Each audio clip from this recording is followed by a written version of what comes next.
Hello மக்களே, தொழில் பண்ணணும் ஆனா சொந்த தொழிலா இருக்கணும்னு நினைக்கிறீங்களா? அப்போ உங்களுக்கான வீடியோ தான், வாங்க பார்க்கலாம். இன்னைக்கு ஒரு நம்ம சூப்பரான இன்ஃபர்மேஷன் பத்தி தான் பார்க்க போறோம். என்னங்கிறதுக்கு முன்னாடி நம்மளோட கம்பெனி எஸ்எஸ் இன்ஜினியரிங் ஒர்க்ஸ் கோயம்புத்தூர்ல இருந்து அன்னூர் கரியாம்பாளையத்துல தான் நம்ம கம்பெனி லொக்கேட் ஆயிருக்கு. நிறைய பேர் கேட்குறீங்க, நம்ம கம்பெனி வந்து மதுரை, செங்கல்பட்டு அந்த மாதிரி வெவ்வேறு டிஸ்ட்ரிக்ட்ல லொக்கேட் ஆயிருக்கான்னு கேட்குறீங்க. இல்லைங்க, நம்மளோட கம்பெனி அன்னூர் கரியாம்பாளையத்துல மட்டும்தான் லொக்கேட் ஆயிருக்குங்க. சரி, வாங்க வீடியோக்குள்ள போலாம். பார்க்கக்கூடிய machine paper plate machine. Paper பிளேட்லேயே ஆட்டோமேட்டிக் மிஷின். ஆட்டோமேட்டிக்ங்கிறது டைமர் ஃபிக்ஸ் பண்ணிட்டோம்னா ஆட்டோமேட்டிக்காக டை உங்களுக்கு அப் அண்ட் டவுன் மூவ்மெண்ட்லேயே இருக்கும். பிளேட் மட்டும் வச்சு எடுத்தால் போதும். 1 ஹவருக்கு பார்த்தீங்கன்னா 1500 to 3500 பிளேட் நீங்கள் தாராளமாக பண்ணிக்கலாம்.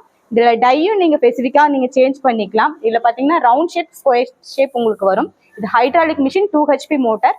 நீங்கள் லேடிஸே ஈஸியாக நீங்கள் ஆப்ரேட் பண்ணிக்கலாம். ஹைட்ராலிக் ஆயிலில் தான் இதில் பார்த்தீங்கன்னா உங்களுக்கு மூவிங் ஆகுது. இதில் பார்த்தீங்கன்னா உங்களுக்கு சிங்கிள் டைலேருந்து double die, automatic, manual type, இந்த மாதிரி எல்லா ஸ்பெசிஃபிக்காக நாங்கள் பண்ணி கொடுத்துட்ருக்கோம். உங்களுக்கு ஏதாவது இந்த மிஷினரிஸில் டவுட்ஸ் இருந்தால் இந்த கீழே போகிற கான்டாக்ட் நம்பருக்கு கால் பண்ணுங்கள். தேங்க்யூ.